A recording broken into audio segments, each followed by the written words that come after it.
Subay sa maong balita, inahan ni Christine Lee Silawan kumbinsido nga ang nasikop nga suspect sa NBI 7 mao gayud ang responsable sa liniog nga pagpatay sa iyang anak. Samtang Lapu-Lapu City Police mitataw nga gitugyan na nila ngadto sa NBI ang dugang kasayuran kabahin sa maong suspect. Siluan Mirundina sa report.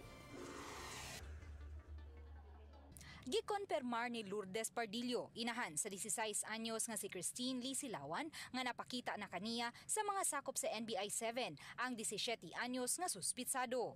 Matud ni Lourdes, kumbinsido siya nga ang nasikop sa NBI 7 niadtong Sabado mao gayud ang responsable sa linuog nga pagpatay sa iyang anak. Sa kuang bahin, dili ko maingon kaduha-duha kay maong mangyud na kita gyud nga siya gyud ang naghimo.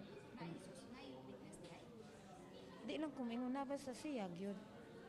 Apan giangko ni Lourdes nga gibati pa siya og kabalaka, ilabi na kay padayon pang gawas nun ang posibleng mga kauban sa 17 anyos nga suspect. Na istorya man nako siya. Ako gipangutana kung ngano imuha tong gibuhat sa ako ang anak. Mura lang siya magpalingga-lingga ba, magpabuang-buang, mo dinay, mo angkon. Prangka lang, tinud-anay lang pagka-istorya.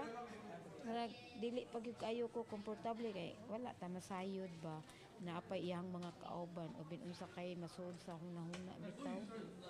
Samtang ipasabot ni Lapu-Lapu City Police Office Director, Police Colonel Limuel Obon nga sukad masikop ang 17 anyos nga suspitsado, gitugyan na nila ngadto sa NBI 7 ang pagluwat og pamahayag kabahin sa background niini. From the start, we welcome other agencies to support kasi we have one objective. That is for the speedy resolution ng case. So pag yung nila na sila kuhaon, we have monitored nga sila gi-invite Giklaro hinuon sa Lapu-Lapu City Police Office Director nga padayon ang ilang joint operation sa NBI 7 aron masubay ang posibleng kauban sa suspitsado sa pagbuhat sa krimen.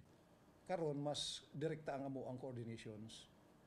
Kay siyempre amo gud ni area mas magdagmisgot sila og ingon ani lugar or mga connect we can provide that. Uban ni Rinanti Quiñones, Luan Mirundina, Balitang Bisda.